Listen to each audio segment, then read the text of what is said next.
Welcome to Big Blend Radio's Food, Wine, and Travel Show, where we go across country and travel the world with members of the International Food, Wine, Travel Writers Association. Let's go.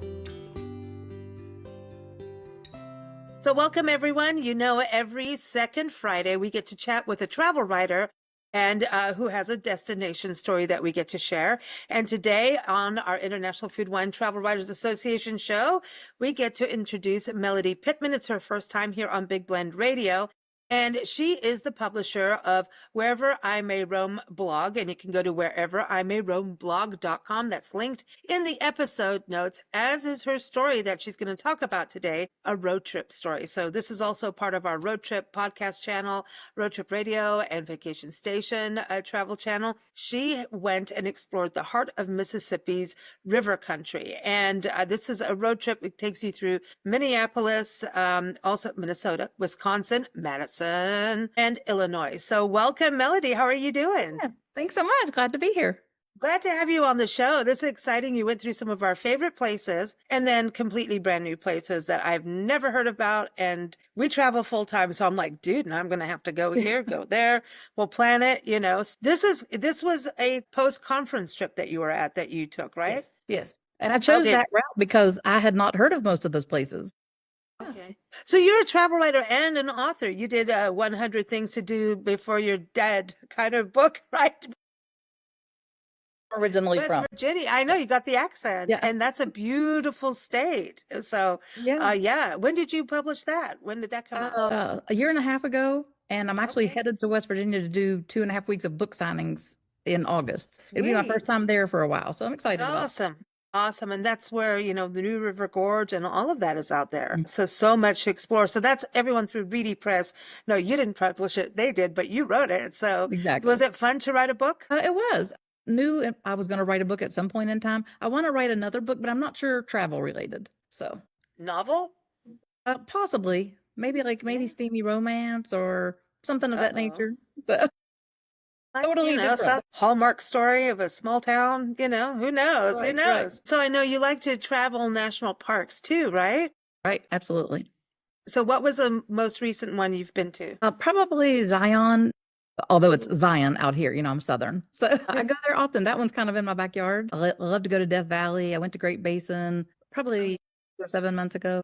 Oh, wow, because that's like really kind of a little hidden treasure of our national park system, and that's in your state of Nevada. Yeah, it's free. Wow, well, that's something for people to know. I've heard that it's really got the 4 seasons too, and people are unexpected. It's like a completely different experience for people. I took my kids with me. They're from Mississippi, Jacksonville now. They had never been in rural America. And so they're like 110 miles to the next facilities. Oh, you're on the longest highway, right? Yeah. So you traveled a lot in an RV too, right? Didn't you do that? Yeah, we've put it in Florida now, and so we'll just stay in that part of the country. Okay, so this is cool. So I'm building up to the road trip thing here because aren't road trips kind of the way to go? I mean, do you enjoy them? They are the best. Right? And my road trips are most likely when I'm driving, they're 12 or 14 hours. I mean, that's my kind of like normal drive time or something. So yeah, forget those 2 and 3 hour little short ones. Yeah, because I was reading your article going, man, she got a lot going on in this. She had a good time for sure. Definitely. So you started off in Minneapolis, right? You went from Chicago to Minneapolis. And what is Minneapolis like as a city? I mean, is it easy to navigate, or do you want to just park your car and get someone else to drive you around? Well, we had a professional bus driver and a really great bus. But I mean, it's super busy, but we spent a little bit of time in Minneapolis. We actually were headed to Mall of America in Bloomington because I was with international journalists. And for them, that's like, you know, the holy Mecca, which I love Mall of America too. So we did a little in both places, but Minneapolis, you know, it's a huge city, but it still has parts that have like that small town feel. As I mentioned, we went to a water ski show. So I had done that up in Janesville, Wisconsin. So I didn't expect to do that in a city as big as Minneapolis. And that's another free offering. So. Okay. So, and I think this is important when we think about traveling with kids. For families, they need some free activities in there for their bank account, you know, because I mean, when you go out to eat, it's not just 2 people. And if you've got teenage boys,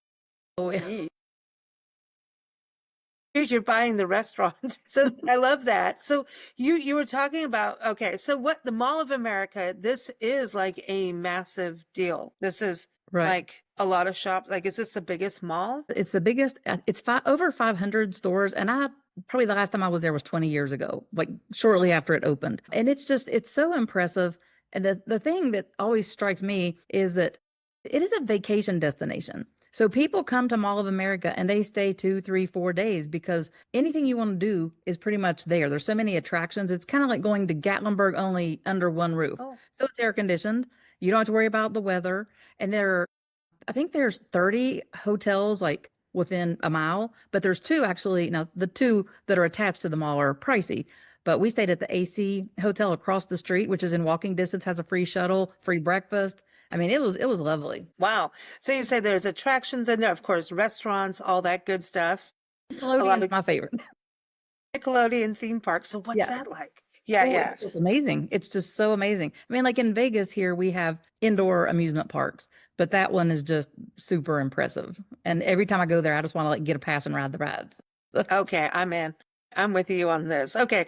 You sound like a fun road trip person to, hang out with. So do you crank the tunes when you road trip? Absolutely. All right. What's happening? What's happening for this road trip? Was there specific songs? Well, I'm old school. Like I'm a 70s girl. So I want to hear like 70s or Teddy Swims and Post Malone. So like there's like no in between. All right. Okay. I'm hanging with you. I'm hanging. I'm with you. I'm with you on this for sure. Tell me a Metallica song. So, Hey, we got to put some Ozzy in there, right? We've got to give we got to give him some Credence. And Creedence Clearwater. Speaking of, I just got back from LA like 2 or 3 days ago. Ronnie James Dio, while we're on this like heavy metal kind of subject, his grave site is one of the most beautiful I've ever seen. So anyway, my kids were like, "Who's Dio?" And I'm like, "Well, I saw him in Dawkins, in the 80s." Yeah. So wow. Beautiful. Oh, wow. So do you do graveyards then? I love them. Yes, I love them. Oh yeah, me too. That's a whole thing. We just got ourselves lost in the middle of Oklahoma looking for a grave that has a glass top. Okay. Yeah. We didn't quite get to see it, but we found where it was, and then you had to go in a mausoleum, and I kind of felt weird. I think like you should just walk into someone's. I don't know.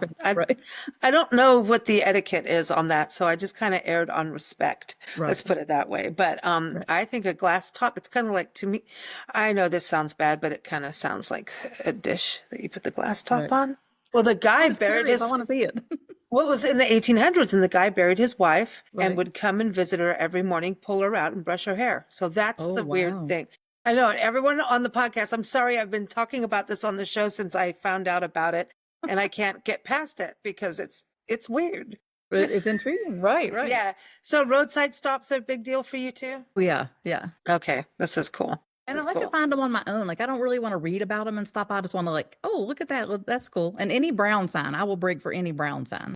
Oh, okay. So we have a friend, Sandra, who made the bumper sticker. I will break for brown sign. I break for brown signs. We're that way too. Brown signs. And then roadside attractions. Like if I can find one, like the giant armadillo in Texas, I'm going. I will go. I will detour an hour or two just for the giant armadillo. And that sucker better be there when I get there. You're driving another 2 hours after that. But Minnehaha Falls, I wanted to say that because it's a good name. So this is like an urban waterfall? In the middle of town. Like, seriously, I had no idea Minneapolis had a Minneapolis. Yeah. They had the Surrey bikes you could rent, real colorful, kind of like remind you of like New Orleans, like the park in New Orleans. They have a great restaurant that's super busy. It was just a lovely place, and the international journalist loved Minnehaha Falls. Like they chanted that over and over for the next 4 days. So I'm not the word Minnehaha. And then you did go do the sculpture garden, the Minneapolis Sculpture Garden, which I've heard is incredible, right? Yeah, that's lovely. And so you stayed at the hotel. What was some of the dining highlights for you on that? Because food is part of road trip. You need sustenance. Well, the best meal of my whole trip was in Minneapolis at a restaurant called Burrow. And of course, I'm sure, just like you, I look at all the menus before I go because I want to know what I'm going to have, what I don't want to miss. And they had these deviled eggs that, like deviled eggs on any menu, I'm a sucker for. But I had this squash tartine it was a vegetarian. I'm not a vegetarian, but I love when I can get vegetarian food. It was one of the best dishes I've had all year, maybe in 5 years. I mean, it was just fantastic. It was like $10. So it was just kind of like an avocado toast, only squash and not like summer squash, like some really good creamy squash with microgreens and just all kinds of stuff. It was so good. Sounds like butter was involved. Probably. I mean, anything good has butter in it, right? It does. It does. So, well, that's cool. So, and again, everyone, we've got Melody's article linked in the episode notes. So check that out. So you can go and follow because she did so much. I mean, it's amazing. You packed it into 1,000 words or so. I'm like, how did she do this? So you followed the river, the Mississippi River, Right. pretty much on this trip. And so you went to Minnesota's Bluff Country. So tell us about that area because you experienced art and nature and Yeah. I had never heard of any of the towns. It was Winona, Wabasa, and Red Rock. So is it Red Rock? Red Wing. Red Wing. Yeah, Red Wing. So I was just at Red Rock Casino a couple days. Oh, but see, she loves her casinos, y'all. Yeah. Same. And So, she did do one on this road trip. Red Wing was an adorable town. I really, really loved it. It was one of my favorite towns of the whole trip. We toured the Pottery Museum, went in to have our picture made with the giant boot, the Red Wing shoes. They have the biggest boot, I guess, to get your picture made with. But they had like a really great bakery and a coffee shop. We only had a short time to explore on our own, but that's what I always head out for, to try the local pastries and coffee drink. So it was just adorable. And the National Eagle Center was really fantastic. My dad loves eagles. I buy him eagle stuff all the time. And so that was a great stop. And I got to, get an early Christmas present. So that was nice. They do have a few eagles there. And it's just lovely views of the Mississippi River, which I will add, my daughter lived in Mississippi for over 10 years. She went to Ole Miss. And I have spent I've spent 65 days a year in Mississippi for years. And I know the state, like the back of my hand. I don't ever remember anybody in Mississippi making a big deal about the Mississippi River, except Natchez because the riverboats come there. I don't ever remember anybody talking about the Mississippi. And it was just so mind-blowing being, an American, seeing these international journalists so excited about the mighty Mississippi and putting we stopped and they got to put their feet in it.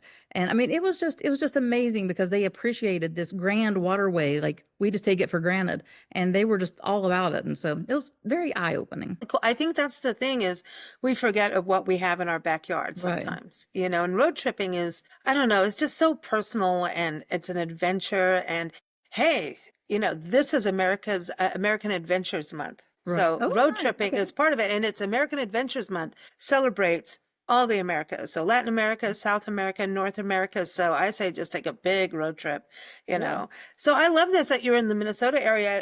And I was telling you before we started recording that this really connects with the historic Jefferson Highway that's making a comeback. So you got to do a little part of that. So I'm a little jealous because we didn't do that part yet. Yet. Right. That's a big deal. The yet parts. Very cool. So you got to see birds and okay. So you also went to an art center there, right? Right. A marine art center, which was really lovely. It looked more New England. Like you would have thought you were in New England going in this place. So the landscape, if you have driven through the state of Arizona, and I'm sure you have. Oh yeah. Like going from Mesa or Tucson. Phoenix up to Grand Canyon. You know how the landscape changes every hour or every half hour, and it's totally drastically, like somebody just poofed, a sheet and here's your new landscape. That's how it was on this trip. So many different kind of landscapes, and not at all what I was expecting. I was expecting just flat and nothing to see. I mean, everywhere we went every day, it was just something different. And when we get to Illinois, it's all these gorgeous, gorgeous farms. So some of the most beautiful farmland I've ever seen. And I travel the Midwest a lot. That was I love the barns and the barn art, barn quilts and everything. Right. Illinois has some beautiful, beautiful spaces like you're talking about. Yeah. Oh man. So that's cool. Just to go through the landscape and you didn't have to drive. Exactly. We had a nice primo bus. Well, there you go. I'm liking this even more. So tell me about the bakery. So I think it's called Bluto's, but it's very famous. It was not on our itinerary, but the tourism director of the town, Winona, met the bus the morning that we were leaving. And she said, you can't come to Winona and not have one of these pastries. So, my gosh. So it's just a counter serve place. There was a line. I think it was a Saturday morning, but they sell out every day. So if you're not there by probably 10 or 11 o'clock, there's going to be nothing left. So there was a line, down the street. There's two different windows. I think you actually can walk in the place from that line to get something, but like nowhere to sit down on the inside or anything. But we had a couple boxes we took on the bus. There were 10 of us plus a bus driver, 11 of us. I mean, I think we probably had 3 dozen donuts. They didn't stand a chance. They didn't even last throughout the day. And they're known for their long johns. So I had a maple iced long john that was literally to die for. Yeah, it was so amazing. That I think the Midwest rocks in food. They Oh, really yeah. do. They know how to do it.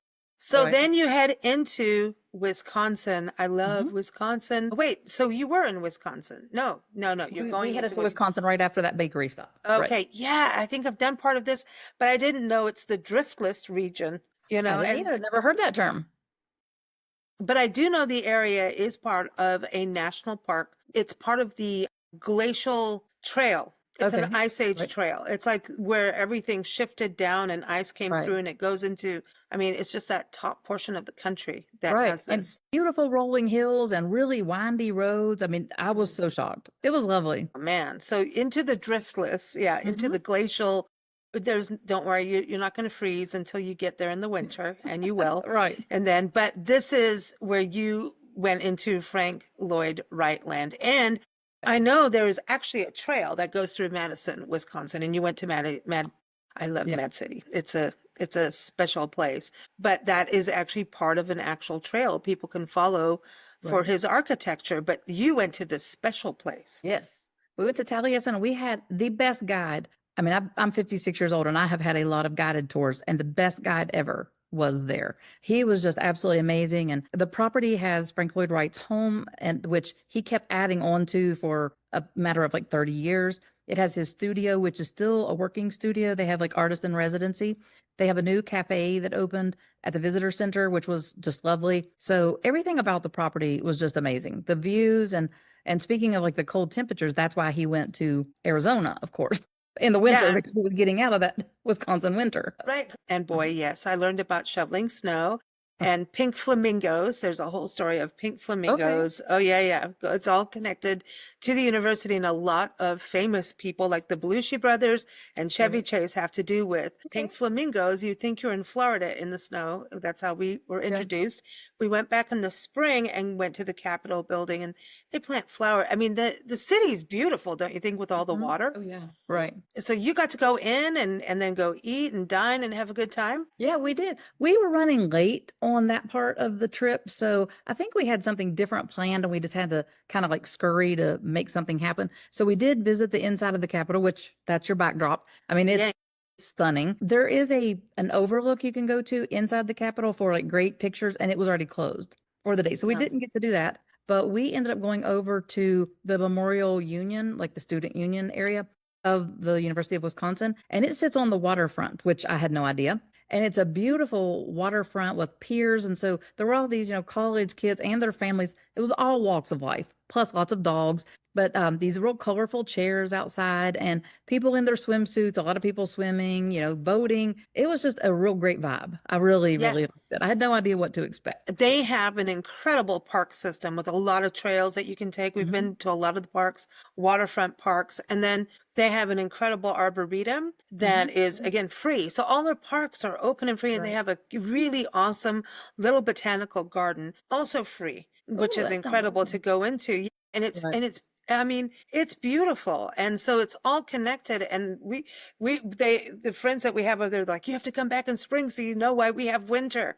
And I'm like, Right. because you can take your winter, other than if you're going to shovel snow, have a hot toddy first. Just saying, Yeah. it's a Right. really good Right. way to do it.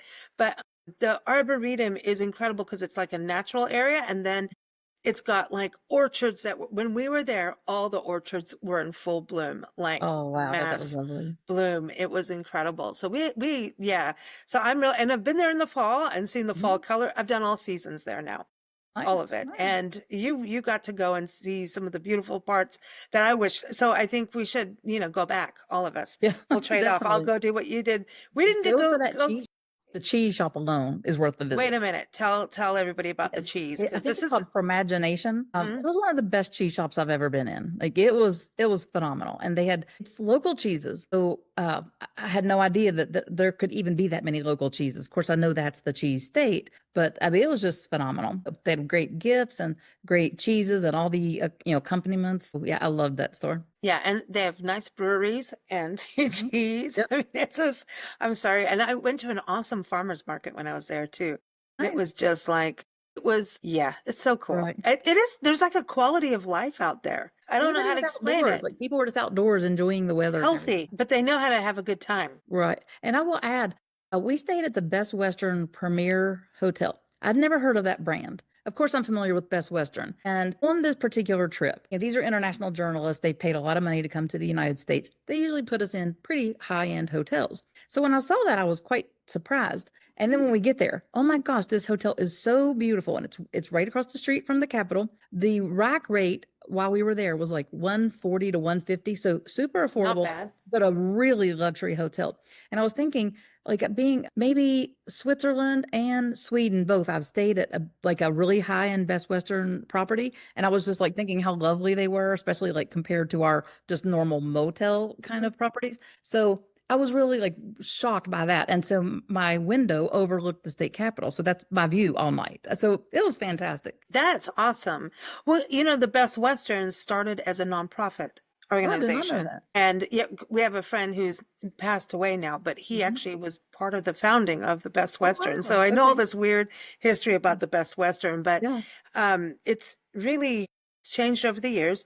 But tend to book Best Westerns over here. Mhm. So they work through like organizations, and it's a very trusted Right. international brand for people coming over. I have friends that they're coming over from Holland. They go to Mhm. the Best Western first. I'm like, dude, what's the thing with Yeah. the Best Right. Western? They're like, no, I think they get their money back if something happens. Oh, It's kind of like wow. Yeah. it's kind of a trusted Right. source, and they come here all the time, and they're like, they know more about America than most Americans.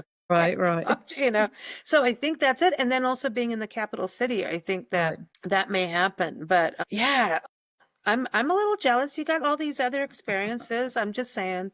But that's exciting. So now, so cheese, ice cream. You had to. Mhm. You had to. You cannot go to Wisconsin without eating cheese and ice cream or having a good beer. So then you went into, wait a minute, you went to Gray's. That's a big deal. James Beard award-winning chef Oh, Tori Miller. So that had to be cool. And was that yeah. in the Capital District as well? Yeah, again, walking distance from that hotel, right across from the state capitol. Yeah, it was a lovely meal, a really great meal there too. Don't you love that? Like if you've been out all day, like you don't have to drive anywhere, and you can just walk out of your hotel and Right. walk back. I love that. And it was kind of loud and just like really tall ceilings and everything. And I like that vibe. I don't want it to just be like quiet and stuffy, and we didn't have to like get dressed up or anything. So it was nice because we've Oh, been going that's for cool. 12 hours by that time. Yeah, yeah, you're at that point, like, give me a beer. And the So, bread there, I have to mention the bread. oh, I had an appetizer that had like a chev with pesto sauce or something like that over it, like a little dish of cheese with olive oil and pesto sauce, and these homemade rolls that had like big fat salt crystals on the top of them. I thought I'd died and gone to heaven. That bread was maybe the best bread of my whole life. they did give you enough butter to go with it, right? Well, it was like the cheese sauce. Like you ate it with that cheese sauce. Oh my God, it was amazing. We Oh, ordered a bunch of appetizers and I just pulled that one toward me because there were only two rolls and I was like, yeah, I'm not sharing this. well done. Well done. So Illinois, okay, so I'm excited about this to learn because you went out. So this was Galena, Moline, DeKalb, Mhm. and Rosemont. So this was very historic, and yet you had more waterways, right? So that's kind of the Right. beauty of this road trip is waterways and whiskey. Yep. It's Yeah. real important stuff. Yeah. I didn't know about Illinois and whiskey, but apparently Yeah. there's whiskey. Yeah. Middle of farmland too. I mean, it was a really great distillery. They have like a ton of entertainment and live music and everything. And they had these lovely little charcuterie boards for us. It was a really beautiful place. So tell us a little bit about the whole area. So we're moving west. Right. You get So, there. So where did you stay in Illinois? so in Illinois, we stayed, I can't remember which hotel we stayed at, but we were at near that um, Park Heights or something like that, like an entertainment center. And Okay. I think we just stayed like a basic Hilton property. Okay. Um, I'm by trying to this look up. Oh, time, yes, you were. You were. I'm reading the right. article. Everyone, link in the episode notes. Yeah. Yes, yes. You were near the airport, near Chicago, actually. So Right. DoubleTree by Hilton Hotel, Rosemont, Yeah. Chicago O'Hare. Doubletree. Yeah. And So that was a very beautiful easy. hotel. Okay.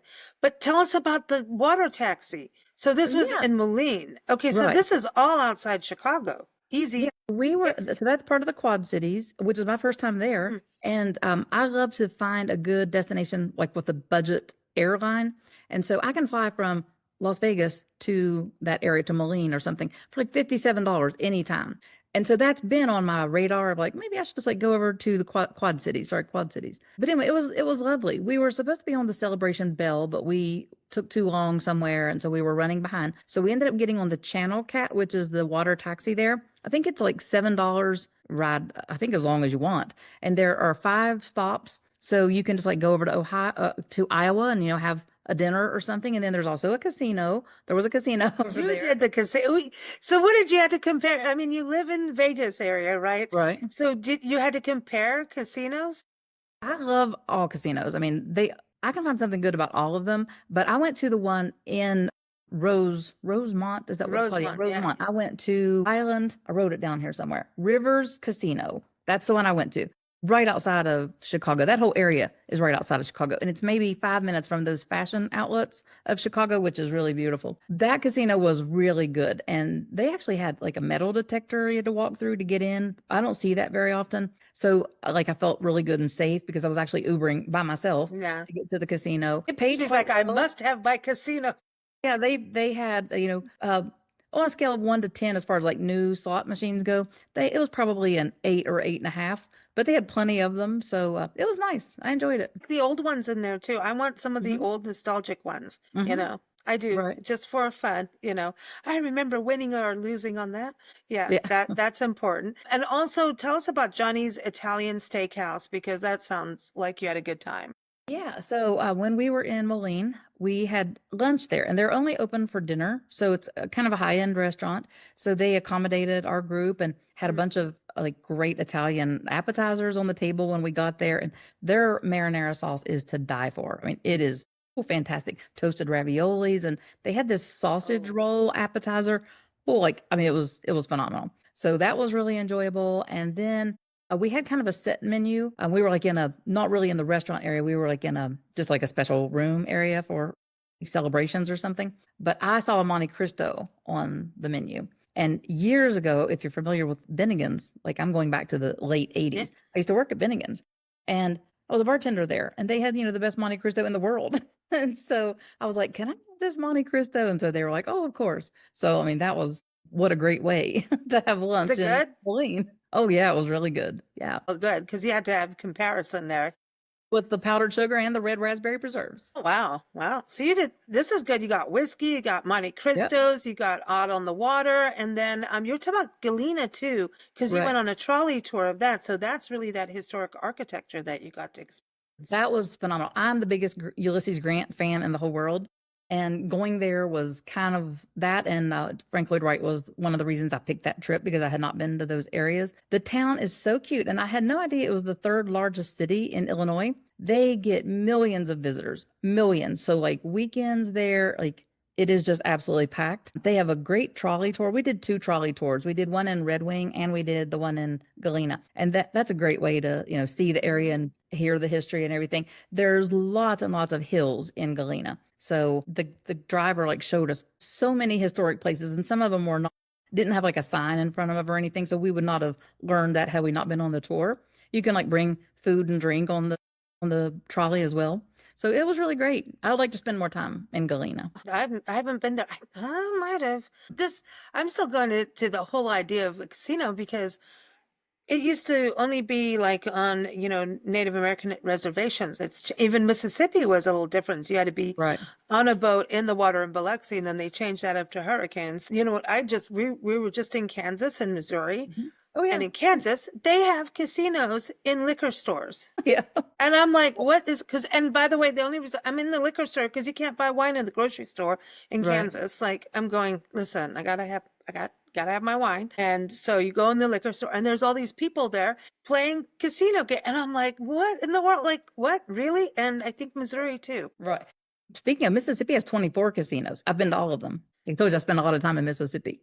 Do you write a lot about casinos? I don't, but when I was an RVer, I was a full-time RVer for a year and I had a brand called Wherever I May Roll ties in with wherever I may roam. My son-in-law came up with that. I'm getting ready to rebrand that and just write about RV life and casinos because I go to casinos all over the place. I've probably been to 50 this year that are not in Las Vegas. So I like the comparison, and I like the family dynamic because I have a 6-year-old granddaughter. We do a lot of multi-gen travel, and she loves a good casino property because there's something for everybody. Like the casinos have so many things to do and they have pretty great prices unless you're like staying on the strip, which my daughter finds like fantastic prices there anyway. But if you're a gambling family and there's that little thin line of about gambling, like to talk about it or not to talk about it because I don't want anybody to have an addiction, there's always that. So like my husband and I, when our children were young, we loved to gamble, but we didn't even think of the fact that we could take our kids to a casino and stay, and then the mom stays in the room, husband goes downstairs to gamble, and then you trade places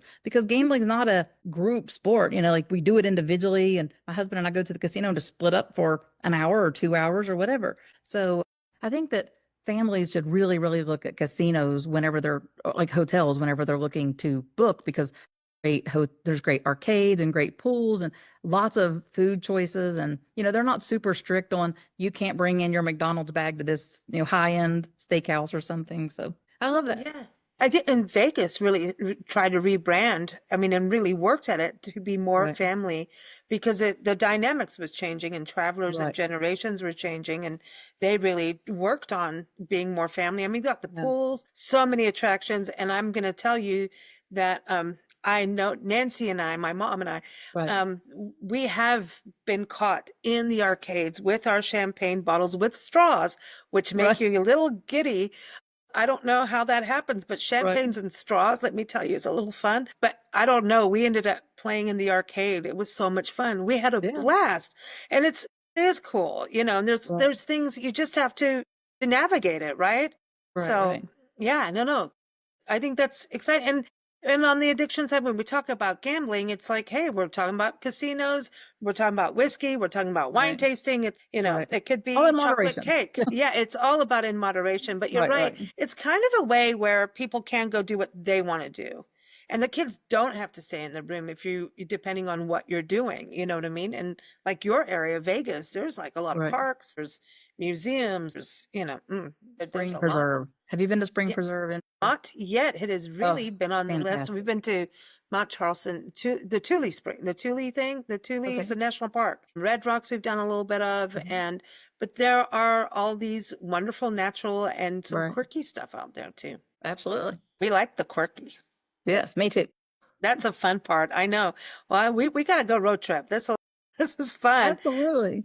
So this seems like, I love that this is the Midwest because I personally feel that if you take the circumference of the country, the Midwest kind of gets left out as a destination. And I love the Midwest. It's good food, really down to earth people that are sweet, kind, hospitable, just friendly. When you go places, people say hello, not to just, it's real. Right.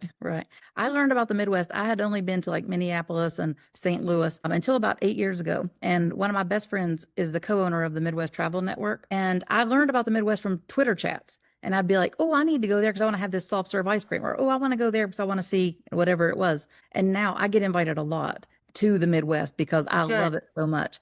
And it's a great vacation for less money than coming to Nevada or California or New York or something like that. So I really love it. And like speaking of like, whenever I hear the term farm to table, like the Midwest has always been farm to table. They truck their food an hour or two and that's it. Yeah, exactly. And they have cheese. What more do you want? Yeah, exactly. And a lot of good baked goods. And they do make the best toddies too. I'm just saying. Yeah. So I'm going to say that I think you should be driving the Jefferson Highway. Come on now. Yeah, that sounds like a good one. It goes, from Winnipeg to New Orleans. You could have beignets. Yeah, exactly. My favorite eating city in the world. Well, then, do they have, because they have two. Yeah, and it's been revamped. I haven't been there since it's been remodeled. Oh, well, there, see. But I host a travel conference and it's there in February next year. So I'll get my gambling fix in. Louisiana has such great gambling. Yeah. Lake Charles. Oh, Lake Charles is fun. Yeah. Haven't done any casinos in Shreveport yet, but Lake Charles definitely stayed in them, played in them. Yeah, I think that's the only casinos in Louisiana that we've done. But then Oklahoma has some massive, they have the Wynn Casino, right? That really the biggest, the world's largest casino. Have you been there? I have not, but I went to one. I was road tripping across Kansas and we ended up in Joplin, Missouri for the night. Oh, yeah, yeah. Whatever's the little part of Oklahoma within just a 10-minute drive. I went to a casino there that was 10 out of 10 in every way. I think it's the Choctaw, maybe. Yeah, now, maybe. that is the Jefferson Highway. See, you've done the Jefferson Highway part of it. I'm just giving you the nudge, because, just kind of give the nudge. So how long have you been a member of the International Food, Wine, Travel Writers Association? This is my first year. My first year. So your first? Yeah, my first year. Awesome. Awesome. Well, I hope you get to one of their conferences. This year it's in Lafayette, Louisiana. Right. So I think, that would be good. Let the good times roll. Just saying. Exactly. If I didn't have a conflict, I would probably go, but I have 2 trips to Louisiana coming up. So I was like, I think I'm going to sit it out. Well, there's always another conference. That's awesome. Well, thank you so much for joining us. Absolutely. It's been a real pleasure and fun having you on the show. You're making me a little, ready to get back on the road, which is even though we do it full time, you've got my feet like ready to roll, and we're going to be doing that. Everyone, you can go to her website, whereverImayroamblog.com. Keep up with Melody there. She's on social media, and her article is also linked in the episode notes. Thank you all for joining us. And don't forget, keep up with the International Food, Wine, Travel Writers Association. We do shows every second Tuesday, second Friday, and third Monday here on Big Blend Radio. Keep up with them at IFWTWA.org. Thanks so much. Happy travels. Thanks so much. And break a leg next time you roll them. That'll be like right after this interview. It's a new month. Yeah. Thank you for listening to Big Blend Radio's Food, Wine, and Travel Show, featuring members of the International Food, Wine, Travel Writers Association. We encourage you to visit their website. We say IFWTWA, which is IFWTWA.org. You can also follow us at bigblendradio.com. Happy travels, everyone.